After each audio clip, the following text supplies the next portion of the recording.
This class, I think what it offers is the freedom to take those intellectual risks in a topic, a genre, that by the majority of the population is still thought of as a popular medium or a lowbrow medium. Superheroes in particular, I think, is then yet another challenge to have students embrace critically. Because while there's a lot of respect now for the medium of comic books, superheroes are still considered light fare. So that's the challenge we give them.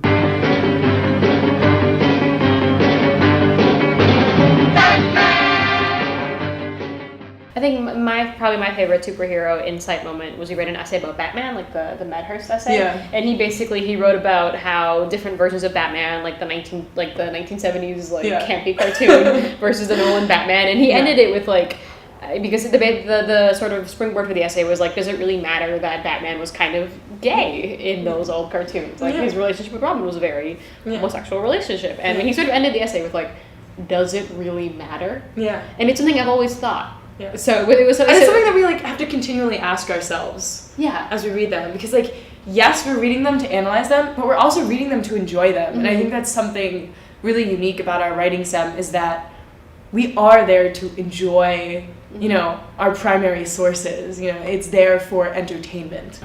How would you apply one or more of these secondary sources to ask a question about X-Men Days of Future Past?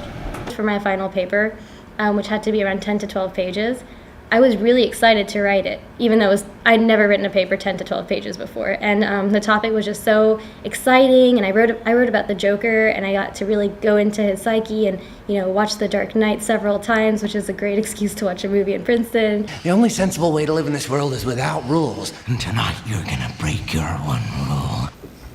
All right, let's set the stage for our colloquium. Comics emerged as an experimental new art form at the turn of the 20th century. So the colloquium was an idea that I've had for over 2 years, I guess, to bring a few of our more veteran writers from the comics medium to talk about where superhero stories have really moved to in the last 25 years in particular.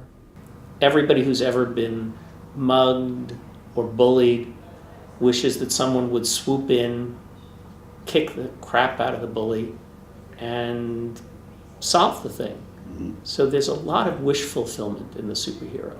I think when you go skip ahead 5 or 10 years, in the same way that the Star Trek communicator ended up being our flip phone, I think some of the stuff that we've seen, particularly in the Iron Man movies, are going to be used by engineering creative people as their models of, I could figure out a way to actually make that.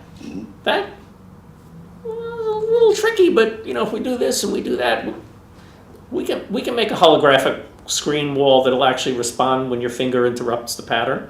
That's not that tough. And you should remember that comparatively very few people knew who Iron Man was. Right. When you compare it to the fact that you didn't have to explain Batman or Spider-Man to anybody. You don't have to explain Batman, Spider-Man, or Superman, period. But, the Guardians of the Galaxy, even hardcore comic fans, weren't familiar with. They were really easy to miss in the history of comics. Take this class if you can, do anything you can, it's so good. It's so fun. Be prepared to struggle and to think really, really, really hard. For the past 2 essays we've written, I literally spend 2 days just over my desk thinking, what's Superman? What is this? Yeah. What is my life? Yeah. So you're gonna work really hard and you're gonna grow as a writer. Yeah. But it's great. If you like comic books, you're gonna like this.